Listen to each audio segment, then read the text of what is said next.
हमारे YouTube channel RN career point पर आपका स्वागत है। आज हम मॉडल पेपरों की श्रृंखला में आपके सामने लेकर आए हैं कक्षा 10 विषय साइंस का पेपर मॉडल पेपर नंबर 1, जो कि आपके लिए बहुत ही ज़्यादा हेल्पफुल रहने वाला है। मैं मॉडल पेपरों की श्रृंखला के साथ साथ में आपको मॉडल पेपर भी अच्छी तरीके से तैयार करना है, ताकि कोई भी अगर प्रश्न अगर कैसा भी आ जाए तो आप लोग उनको आराम से कर पाओ। मॉडल पेपर का मतलब है कि आपका जो परीक्षा के अंदर जो प्रारूप है वो कैसा आने वाला है, ये सारी चीज़ें हैं यहाँ पर हम बताई जाती है। जैसा कि आप डेस्क वर्क दे पा रहे हो, तो ये मॉडल पेपर है। प्रश्न पत्र योजना इस प्रकार है। प्रश्न पत्र की योजना को भी आप देख सकते हो कि किस टॉपिक से कितने कितने क्वेश्चन, कितने कितने अंक के आने वाले हैं, तो ये सारी चीज़ें आप देख सकते हो। तो मॉडल पेपर ये एक अंक भार आपको एक अच्छी तरीके से देख लेना है कि कौन से यूनिट से कितने प्रश्न और वो कितना ज़्यादा वेटेज रहने वाला है। और साथ ही साथ मैं ये भी बताऊंगा कि पढ़ना बहुत ज़्यादा इम्पोर्टेंट है। अगर ये हमारा सबसे ज़्यादा बेस्ट प्लेटफॉर्म है कि हम कितना पढ़ते हैं, क्या पढ़ते हैं, 10वीं के बाद फिर हमारा रास्ता तय होता है कि आगे जाकर के बालक क्या करने वाला है। तो इस तरह से आप लोगों को तैयारी करनी है। और मॉडल पेपर के जैसे भी मैंने कक्षा 8, 10 और 12 तीनों क्लासों के जो मॉडल पेपर चलाने का प्रयास किया है। जैसे 12वीं का एग्ज़ाम हो जाता है, उस एग्ज़ाम के तुरंत बाद में ये भी बताऊंगा कि 12वीं के बाद बालक क्या कर सकते हैं। और वो आसान तरीके से, एक अगर मान लिया कि कोई भी घर वाले किसी के बच्चे हैं, वो कम यानी कि वो नहीं पढ़ा सकते आगे या उतने पैसे नहीं लगा सकते, तो उनके लिए भी मैंने कई ऑप्शंस, कई कंपनियों के माध्यम से हमने ये प्रयास किया है कि एक बालक 12वीं के बाद तुरंत बाद में कैसे नौकरी लगे। ये भी हम वीडियो बनाएंगे, लेकिन हमारे चैनल पर लगातार अगर आप लोग बने रहते हो तो शायद आपके लिए बहुत ज़्यादा बेस्ट रहने वाला है। तो आगे समय आपको जैसा दे रखा है, पूर्णांक है, सामान्य निर्देश आप लोगों को पढ़ना है। अब आपको मैं प्रश्न उत्तर की तरफ लेके चलता हूँ। प्रश्न नंबर जो 1 है वो ये है कि संकुचन के समय हृदय के अंदर रक्त के पश्च प्रवाह को रोकता है। कौन रोकता है? तो जो हमारे शरीर के अंदर वाल्व होते हैं वो रोक पाते हैं। अगला दूसरा प्रश्न है, एक न्यूरॉन में विद्युतीय संकेतों को रासायनिक संकेतों में परिवर्तन कहाँ से होता है? ये ऑप्शन नंबर यानी कि तंत्रिकाक्ष द्वारा होता है। मानव में मस्तिष्क का क्या कार्य है? जो मानव है उसके मस्तिष्क का क्या कार्य है? तो जो मानव मस्तिष्क है वो सोचना भी यानी कि सोच विचार भी करता है, वो संतुलन बनाने का प्रयास करता है, हृदय स्पंदन यानी उपरोक्त सभी का कार्य करता है। आर और वाई की जीनी संरचना का बाह्य लक्षण होगा। तो बाह्य लक्षण कैसा होगा इनका? तो इनका हो जाएगा आपके गोल और पीला। जैसा कि आपको जो यूनिट है बहुत शानदार यूनिट है मेडल के द्वारा। आपतन कोण आई का मान होता है। आपतन कोण है उसका आई का मान क्या होता है? परावर्तन कोण के समान होता है। बाह्य आघात से आँख की रक्षा करता है। जो भी अगर बाहर से कोई अगर आँख पर आक्रमण होता है तो उसके लिए वो रक्षा कौन करता है? तो प्रश्न नंबर 6 के अंदर दे है श्वेत पटल। कौन करते हैं? श्वेत पटल इनकी रक्षा करते हैं। अगला क्वेश्चन है 7 नंबर, यदि एक परिपथ में एक कूलाम आवेश को प्रवाहित करने में 1 जूल कार्य करना पड़ता है, तब दो बिंदुओं के बीच विभवांतर होगा। तो 7वें के अंदर ए हो जाएगा 1 वोल्ट विभवांतर होगा। चालक तार का प्रतिरोध निम्न में से किस पर निर्भर नहीं करता? वो किस पर निर्भर नहीं करता है? तो वो हो जाएगा आपके चालक तार की लंबाई पर निर्भर करता है, अनुप्रस्थ काट के क्षेत्रफल पर, उपरोक्त दोनों में से, उपरोक्त में से कोई नहीं। यानी कि जो 8वें नंबर का इसमें ऑप्शन दे हो जाएगा, उपरोक्त में से कोई नहीं। वातावरण में लोहे के ऊपर भूरी परत चढ़ाने की प्रक्रिया क्या कहलाती है? उनको क्या कहा जाता है? तो 9वें के अंदर बे माना जाएगा, उसको संक्षारण कहा जाता है। अगला प्रश्न जो 10 नंबर है वो है 2CS3COOH प्लस Na2CO3 यानी कि जो ब्रैकेट जैसे स्पेस में दे रखा है प्लस H2O प्लस CO2 उपरोक्त अभिक्रिया में यौगिक ए है। तो यौगिक ए यहाँ पर क्या हो जाएगा? यौगिक ए, तो यहाँ पर बे ऑप्शन इसमें माना जाएगा। 2CH3COOH सी। धातुएं संयोजकता कोष में इलेक्ट्रॉन त्याग कर किसका निर्माण करती है? तो 11वें के अंदर बे हो जाएगा धनायन को। O3 किसका रासायनिक प्रतीक है? O3 किसका रासायनिक प्रतीक है? तो 12वें के अंदर से माना जाएगा, जिनको आप ओजोन बोलते हैं। दांतों का दंत से पीएच मान कितने होने पर शुरू होता है?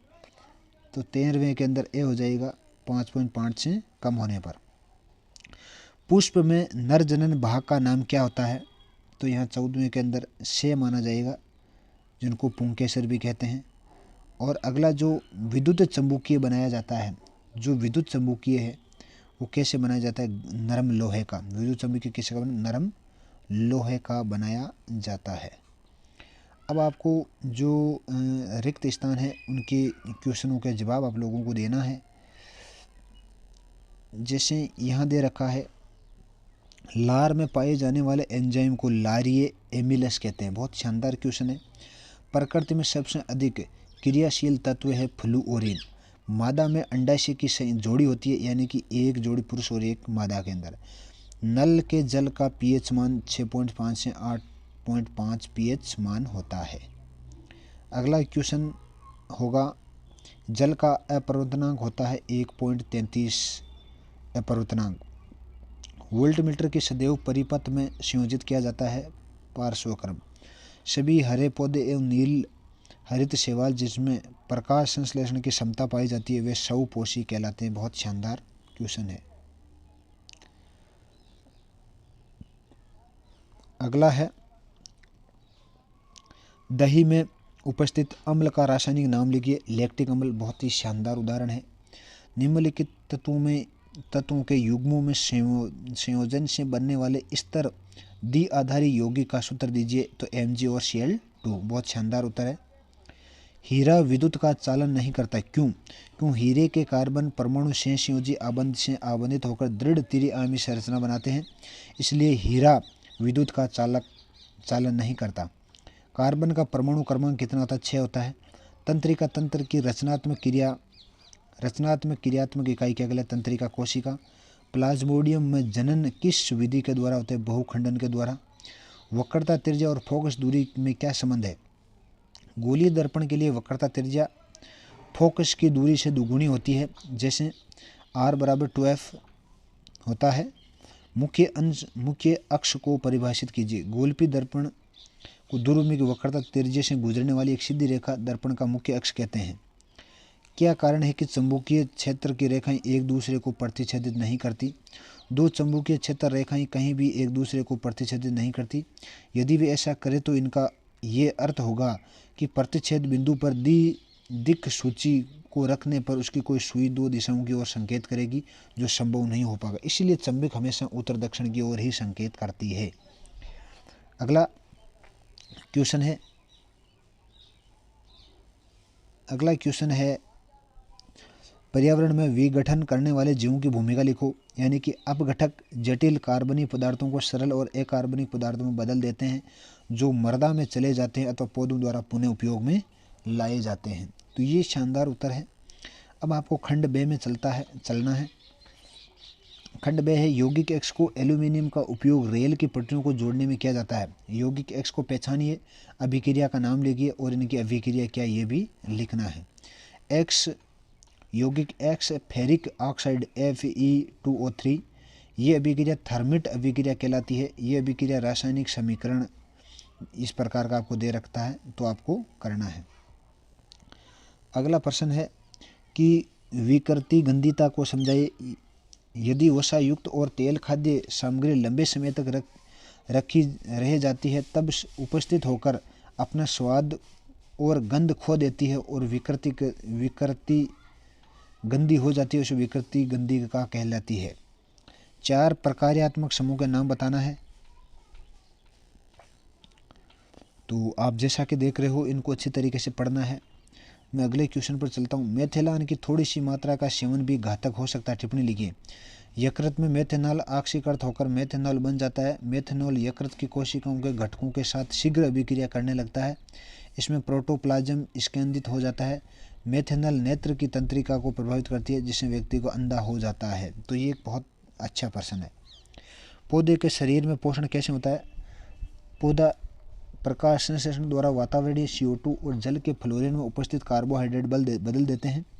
प्रकाश संश्लेषण रासायनिक क्रिया यानी कि बहुत ज़बरदस्त क्रिया 6O2 फिर 6 12 H2O इसको यानी कि उस ऊर्जा में बदलते हैं। ये अच्छा क्वेश्चन है। 9 सामान्य वृद्धि और लैंगिक परिपक्वता एक दूसरे को किस प्रकार से भिन्न है? जन्म के समय से प्रारंभ रहती है लेकिन वे यौवना प्रारंभ के समय शुरू होती है। सामान्य वृद्धि की लंबाई, भार, आकार, आकृति में परिवर्तन आते हैं, जबकि लैंगिक परिपक्वता में शारीरिक परिवर्तनों के साथ ही संवेदना में यानी कि बोलने के अंदर, चलने में, ये सारी चीज़ें भी वहाँ पर परिवर्तन आता है। लड़के और लड़कियां सामान्य वृद्धि समान प्रकार की होती है। लैंगिक परिपक्वता में कुछ परिवर्तन लड़के एवं लड़कियों के समान होते हैं लेकिन कुछ परिवर्तन भिन्न होते हैं, जैसे दाढ़ी, मूंछ, आवाज, भिन्नता। अगला, ये थोड़ा सा पीछे चला गया है, यहाँ हम देख रहे हैं, यहाँ पर आए गए, ये हो गया। 10वां प्रश्न है,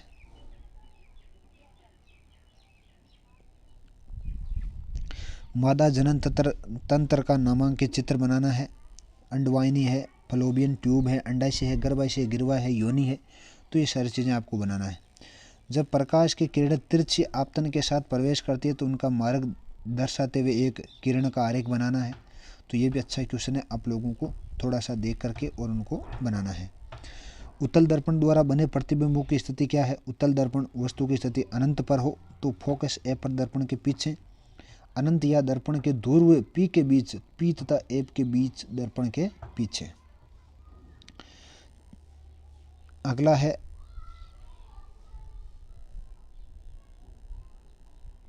चुंबकीय क्षेत्र का क्या गुण है?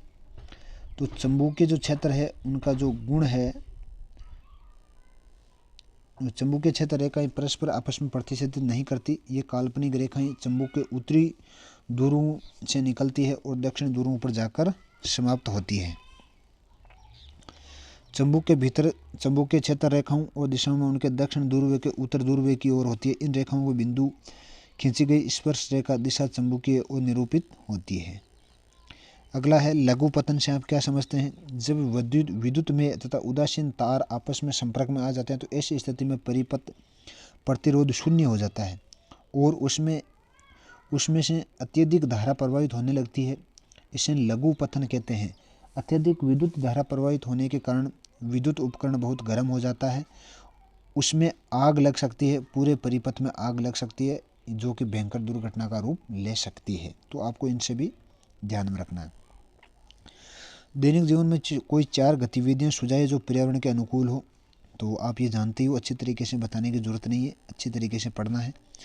अगला जो खंड 6 है उसमें क्या क्या होता है? जब जिंक धातु को कॉपर सल्फेट घोल में मिलाया जाता है, तनु सल्फ्यूरिक अम्ल में जिंक धातु मिलाई जाती है। यदि अभिक्रिया होती तो संतुलन रासायनिक समीकरण भी लिखे हैं।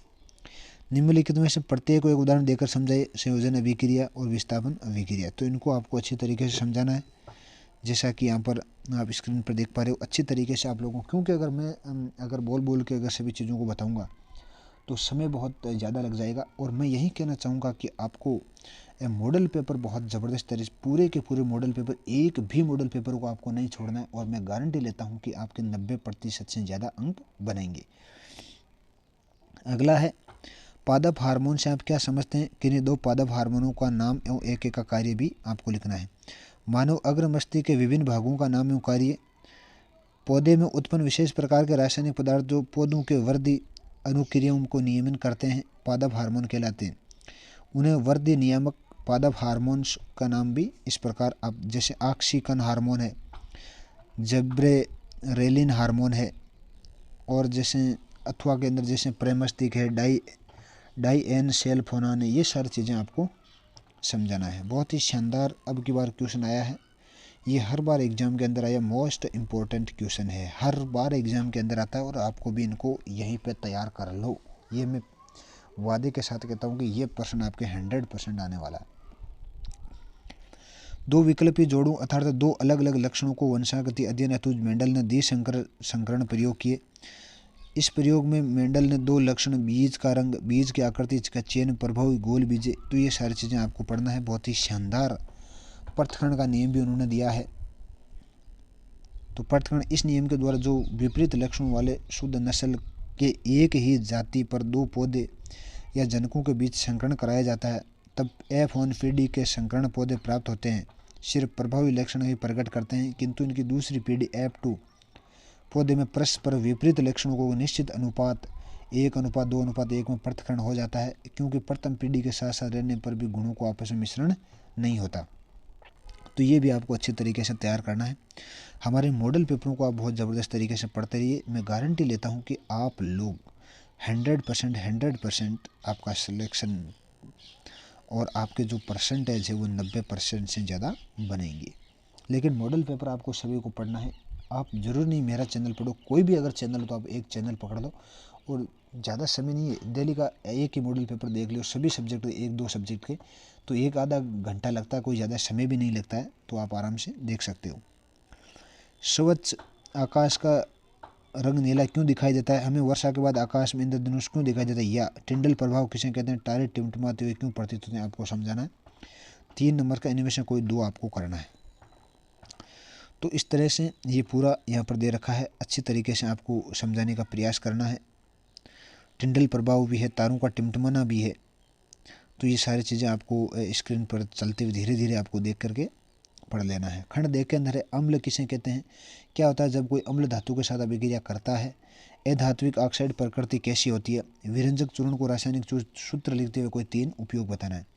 तो ये सारी चीज़ें यहाँ पर आपको यहाँ पर दे रखी है। आपको अच्छी तरीके से अगर मैं यहाँ पर बोल के बताऊँगा तो बहुत ज़्यादा वीडियो थोड़ा लंबा बन जाएगा, इसलिए मैं चाहता हूँ कि एक कम समय के अंदर आप लोगों को कि ज़्यादा मैटर में देख सकूँ। तो प्रयास आप लोगों को अच्छी तरीके से करना है कि आप लोग आराम से किसी चीज़ को करें और मॉडल पेपरों की बहुत शानदार तैयारी करें। अगला है विद्युत परिपथ किसे कहते हैं? विद्युत चुम्बकीय बल्ब में तंतु में से 0.5 विद्युत धारा 10 मिनट के समय के लिए प्रवाहित की जाती है। विद्युत परिपथ में प्रवाहित विद्युत आवेश का परिमाप ज्ञात करना है। प्रतिरोध किसे कहते हैं? किसी चालक तार पर प्रतिरोध किन किन चीज़ों पर निर्भर करता है? ये सारी भी चीज़ें भी आपको लिखना है। तो बहुत ही शानदार ये भी क्वेश्चन आपके वो इम्पोर्टेंट है, यानी कि हर बार ये क्वेश्चन आप लोगों के आता है, हर बार आता है ये क्वेश्चन। तो ये भी आपको तैयार करना है। प्रतिरोध किसी चालक का वह गुण जिसके कारण प्रवाहित होने वाले आवेश को प्रवाह का विरोध कहते हैं उसे, यानी कि प्रतिरोध, प्रति का मतलब पीछे और विरोध करना, यानी कि जो भी कोई काम करते हैं उसका विरोध करे उसको प्रतिरोध कहते हैं। तो ये सारी चीज़ें भी आप लोगों को पढ़ना है। तो इस तरह से जो आपका जो ये प्रश्न है 21 बहुत शानदार तरीके से हो गया है।